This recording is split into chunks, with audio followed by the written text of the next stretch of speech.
तो आज हम बात करते हैं दुधारू पशुओं को थनैला रोग होता क्यों है। तो सबसे बड़ी बात जो है वो समझने की है। भारत में सबसे ज्यादा हैंड मिल्किंग होता है और हम लोग नकलिंग करते हैं। तो हम सफाई नहीं करते।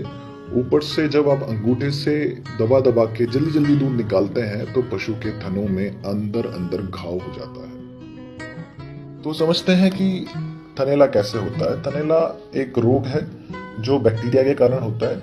थनों की सतह पर बहुत असंख्य प्रकार के बैक्टीरिया बैठे रहते हैं और जब थन का मुंह खुलता है उस समय वो वहां से अंदर जा सकते हैं और उसके थन को खराब कर सकते हैं। मतलब उसमें छिचड़े आएंगे, पानी आएगा या खून आने लगता है। इसे हम थनैला बोलते हैं। भारत में सबसे ज्यादा किसान को नुकसान मैस्टाइटिस से होता है, जिसका सबसे बड़ा कारण है हाइजीन। हमारे पशु ज्यादातर बंधे हुए होते हैं, गंदगी होती है और साथ ही साथ दूध लगाने के पहले और बाद में हम हाइजीन के लिए कोई दूसरा उपाय नहीं करते। तो इसके कारण क्या होता है, थनैला होने के चांसेस जो है वो बढ़ जाते हैं। साथ ही साथ जब आप देखें कि आप जो नकलिंग कर रहे हैं, मतलब दूध को आप चूते नहीं, आप दबा दबा के उसको निकाल रहे हैं अंगूठे से, और उस दूध लगाने वाले के अंगूठे को अगर आप देखेंगे तो उसके अंगूठे में घाव हो जाता है जो कि हड्डी की तरह कड़क है। तो आप उस पशु की अवस्था सोचिए जिसके मांस से बना हुआ वो थन है, उसके थनों में अंदर क्या होता होगा। इससे पशु के थन खराब होते हैं, उसका शेप चेंज हो जाएगा और उसके अंदर घाव होता है और धीरे धीरे ये घाव मैस्टाइटिस का रूप ले लेगा। तो इसलिए कभी भी आपको अगर अपने मैस्टाइटिस से पशु को बचाना है तो पहला और आखिरी सबसे बड़ा चीज है कि आप उसकी हाइजीन को मेंटेन करें। पहले अच्छे से साफ करें। साफ करने के बाद आपका दूध निकालने का तरीका सही होना चाहिए।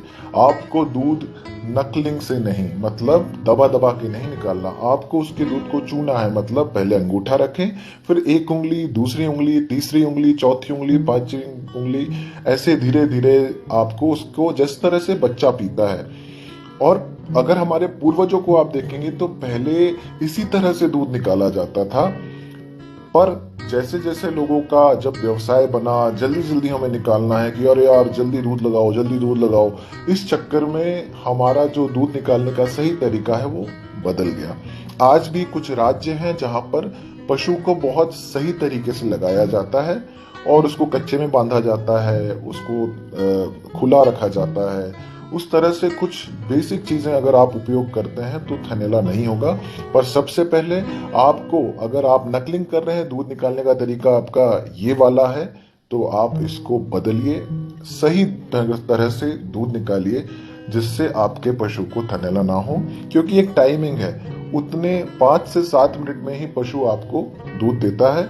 इस 5 से 7 मिनट में आपको उसको सही तरीके से दूध लगाना जिससे उसको नुकसान ना हो, आपको थनैला से जूझना ना पड़े। तो ये तरीके हैं। इस 5 स्टेप से आप दूध लगाएं, इससे आप थनैला से बचेंगे। और दूसरा है, हम टेस्टिंग नहीं करते। टेस्टिंग करें, डिलावाल की सीएमटी किट आती है, इससे आप थनैला की रोकथाम कर सकते हैं। तो हर 15 दिन में सीएमटी किट से आप दूध की जांच करें कि उसमें जेल फॉर्मेशन तो नहीं हो रहा है। इससे आप थनैला पहले ही समझ सकते हैं कि होने वाला है। दूध लगाने के बाद पोस्ट डिप सॉल्यूशन, मतलब टी डिप सॉल्यूशन का उपयोग करना बहुत जरूरी है। इसको आप यूज करें जिससे उसके थनों पर 6 घंटे तक एक परत बनी रहेगी और कोई